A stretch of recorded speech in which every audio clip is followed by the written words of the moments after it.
¿Qué tal amigos de Politiquero? Mi nombre es Cristian.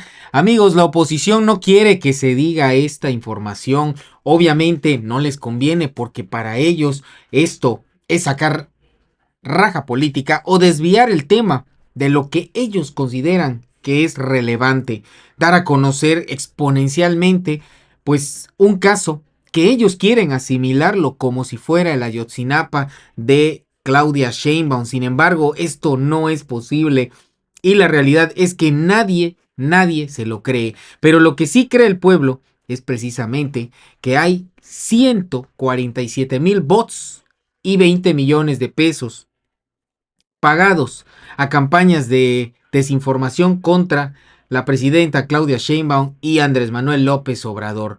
Esto no es nuevo y la presidenta lo denunció en la mañanera, por eso detestan la mañanera, porque ahí se da a conocer al pueblo todo, cada una de las triquiñuelas a las cuales se atreve a hacer la oposición con tal de tratar de recuperar el poder.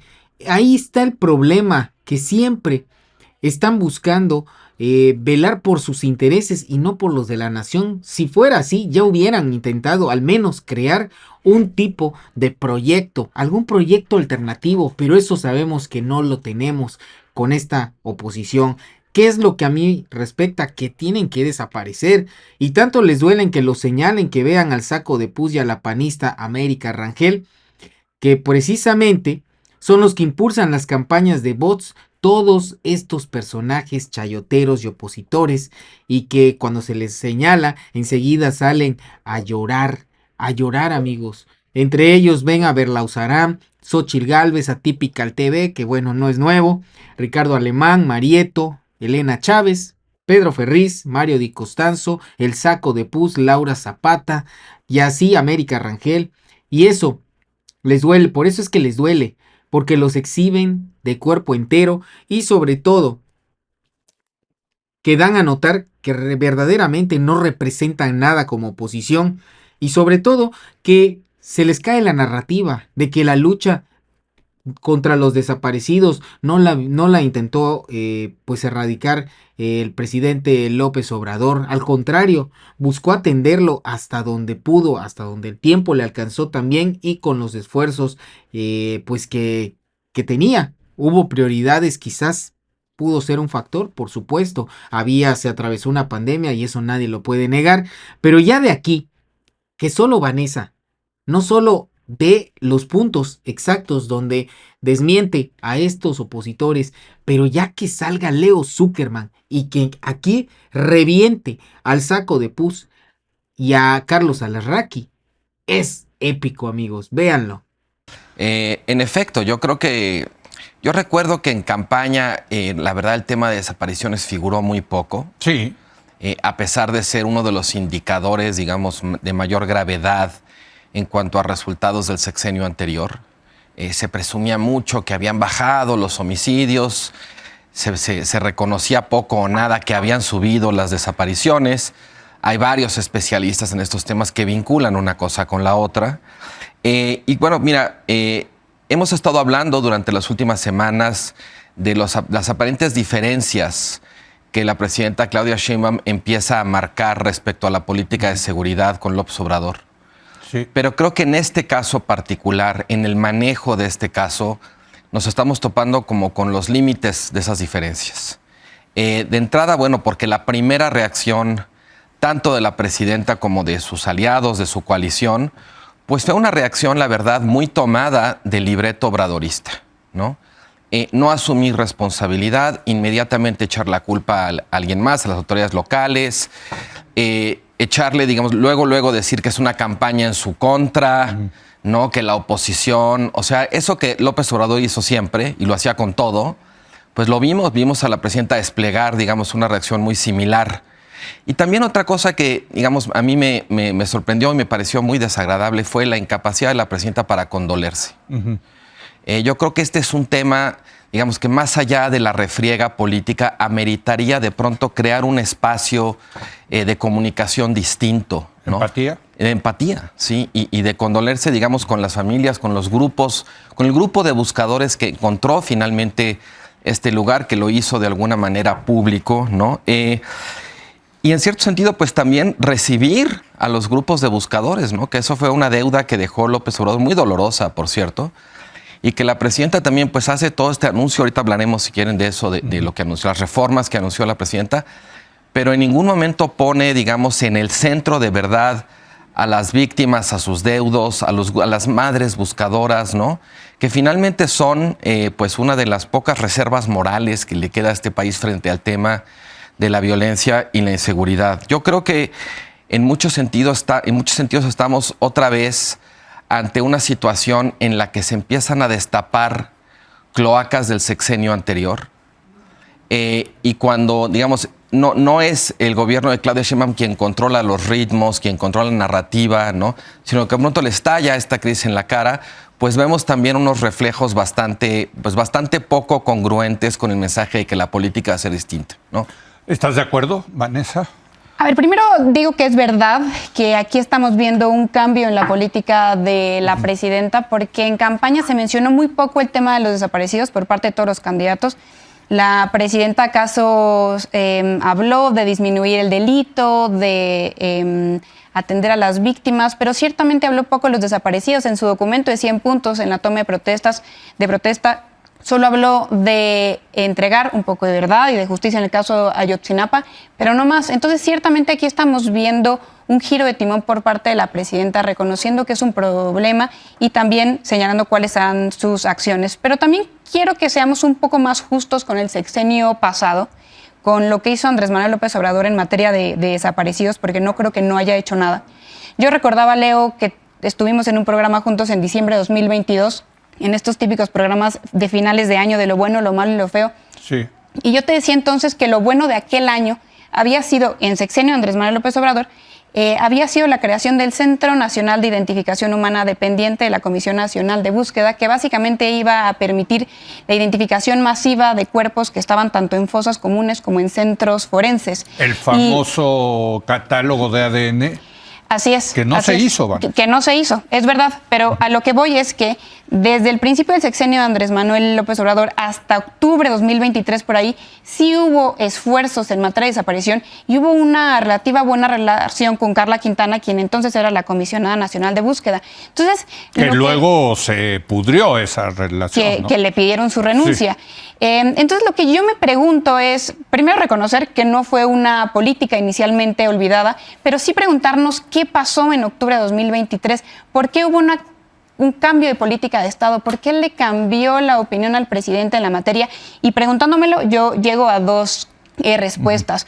Una, los problemas que empezaron a tener los registros de personas desaparecidas, en donde empezaron a ser muy laxos para darse de alta personas desaparecidas, que implicaba inclusive a veces duplicidades, y también que empezó a verse el registro no como una herramienta de búsqueda, sino como una herramienta estadística, como un censo de personas desaparecidas.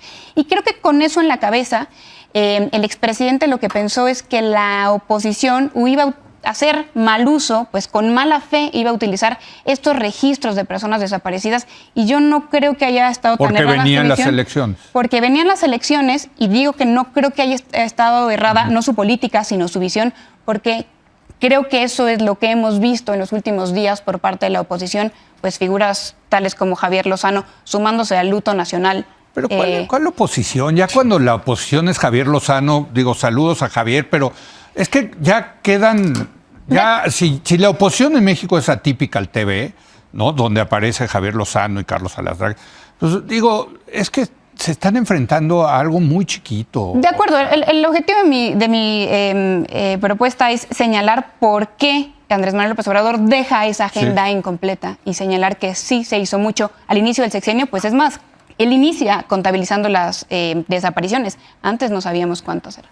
La presidenta dice, hay tres cosas que quiero decir. Las reformas que vamos a presentar, denunciar que hay una campaña de las oposiciones hipócritas, conservadores, que tienen mucho dinero.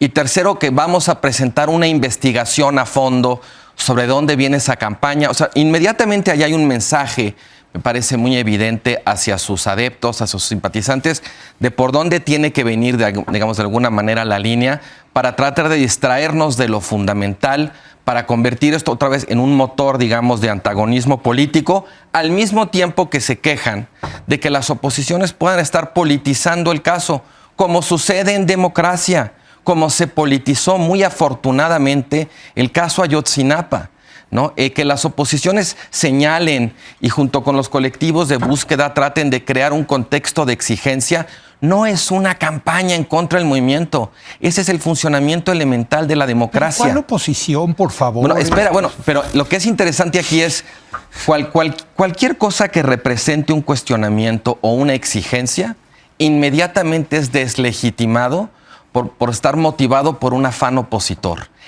Eso es incompatible con una democracia en la que el gobierno responde a las exigencias, que además, y esto lo decía Santiago, con eso termino, son legítimas. O sea, en el momento en el que se le trata de dar ese barniz de que es una campaña, que es la oposición, hay un esfuerzo por deslegitimar un reclamo, un clamor social absolutamente legítimo y absolutamente indispensable para poder darle la vuelta. Yo recuerdo mucho en el sexenio de López Obrador la deslegitimación que hacía el presidente de las marchas feministas y cómo eran marchas que tenían su propia agenda, pero la respuesta que les dio el presidente las empezó de alguna manera a representar como si fueran marchas opositoras en su contra. No lo eran, pero de alguna manera pues eso metió mucho ruido. Me parece que algo similar podría estar ocurriendo en la medida en que no se reconoce la legitimidad que hay en ese clamor y el origen social ciudadano, independientemente de que las oposiciones las quieran aprovechar o no, como pueden hacerlo, y simplemente convertirlo en algo, digamos, otra vez en la maquinita de los únicos legítimos somos nosotros, todas las exigencias son espurias. Yo agregaría lo que dice Carlos, Vanessa, que es una manera de sacudirse el bulto. O sea, perdón, pero si hay algo que tiene Morena es poder. Han concentrado el poder, tienen el poder, tienen una oposición de pacotilla, aquí ya lo discutimos, vean los números en las encuestas, vean, no tienen poder alguno en las cámaras, que si Javier Lozano, por Dios, es un político que fue panista, priista, en fin, ¿no? Esa es la oposición. Cuando una presidenta me parece que no están asumiendo la responsabilidad con este discurso de que es una campaña de la oposición pagada con 20 millones de pesos. Pero qué barbaridad, ya asuman la responsabilidad, tienen el poder es para ejercerlo y para resolver los problemas, hombre. Mira, tú ahorita decías este tema de que pues tienen ya mucho poder, no pueden pretextar una oposición obstruccionista porque la oposición ya no tiene ni la capacidad de presentar digamos, controversias ante la Corte. Nada. Porque no tiene ni el número de votos, de asientos, ni un tercio, ¿no? Entonces, yo creo que ahí sí es muy importante ver de alguna manera, creo que este caso nos brinda una radiografía de cómo se concibe de alguna manera el poder en esta nueva hegemonía, ¿no? El poder es control, el poder es acumulación, el poder es concentración. Pero en un caso como este, pues uno quisiera ver que el poder también es capacidad de respuesta. Claro. También es capacidad de hacer diferencia, de dar resultados, ¿no? Yo creo que muchas veces la protesta social o la exigencia, digamos, de la crítica de los medios puede ser de alguna manera un insumo con el que quienes están en el poder, las autoridades, pueden aprovechar para construir, para reconocer lo que está mal, para el déficit, para, digamos, admitir lo que ha fallado y a partir de ahí tratar de subsanarlo, pero no con este afán de yo lo hago porque yo soy la autoridad y nadie más se meta porque todos los intereses y las demandas son ilegítimos. Yo creo que la protesta, digamos, bien entendida, entendiendo su legitimidad, como decíamos, la exigencia, sirve para construir. Y lo que me temo de alguna manera es que yo no estoy viendo eso, por ejemplo, cuando la presidenta no se conduele, cuando no hay algún tipo de acercamiento, digamos, significativo, no nada más para la foto, ¿no? Sino que de verdad se incorpore dentro de la agenda que se estuviera construyendo en materia de desapariciones, pues a los colectivos, a las organizaciones no es peligroso sociales. Políticamente, a ver, como analista te lo pregunto, una reunión con buscadores de desaparecidos con la presidenta, es muy peligroso, sí, ¿no? Pero ¿sabes qué, Leo? Es que si no, entonces todo peligroso para la presidenta en tema político. Sí. Lo vimos con los de Ayotzinapa. López Obrador se reunió 73 mucho veces tiempo con no lo padre de fue, Ayotzinapa. mucho Sí. tiempo no lo fue. O sea, Pero las reuniones fueron duras. ¿es Aquí peligroso te lo cuando puedo no estás contar, dispuesto Santiago, a comprometerte y dar resultados? Sí, por supuesto. Pero si el compromiso va en serio, pues es lo contrario. De alguna manera estás poniendo, como se dice normalmente, Tu digamos, capital ahí en pues, tu capital. Sí, Tú estás claro. empeñando tu palabra con otra persona que de alguna manera se vuelve tu interlocutor, tu aval social, ¿no? Si bien es cierto que este tema no es de ahora, que las desapariciones en México en general tienen un carácter estructural o histórico, yo creo que eso no debería ser de alguna manera una coartada para tratar de relativizar, de minimizar la responsabilidad de quienes hoy tienen el poder. A mí me parece, digamos ya para terminar, que aquí lo que quizás está en disputa, de alguna manera, con estas exigencias y estos reclamos, es, bueno, la coalición gobernante concibe el poder y lo ha construido de cierta manera, pero la sociedad está reclamando que el poder también sirva para otra cosa distinta de lo que esta coalición hasta el momento parece estar poniendo el énfasis en donde tiene la prioridad. Vanessa Romero, una última conclusión. Hablando del mucho poder, yo quiero hacer referencia a una de las propuestas que mencionó la presidenta ayer, Sí. y es la creación de este certificado único de registro que va a contener nuestros datos biométricos y que nos servirá como documento único de identidad.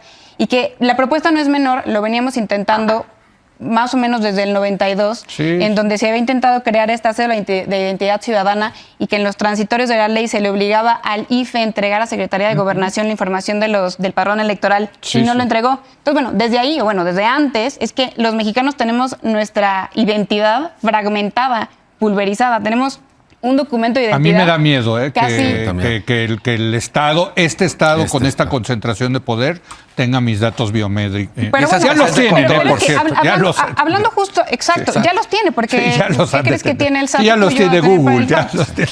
Exacto. Si los venden en Tepito, y hombre. sin mayor recato le das, acepto términos y condiciones, si le das tus Sí, datos a sí. Google, a Amazon, a quien sea, pues dárselos al Estado, porque lo que sí sabemos es que este tipo de identificaciones únicas que sirven en América Latina, en Europa, o sea, Sí. que nosotros no tengamos es una cosa exótica, que se explica por nuestro contexto histórico, fraudes electorales, medio de entregar nuestra información a la Secretaría de Gobernación, pero sabemos que es una de las herramientas más importantes para resolver este problema de desapariciones porque te permite... Es un gran tema a debatir, Vanessa, ¿eh? Bueno, pero Esto sí. ese tema sí te permite Sí. intercambiar información fidedigna entre dependencias que hoy es tan complejo y por eso acaso se lo ha encargado a su genio de los datos a Pepe Merino.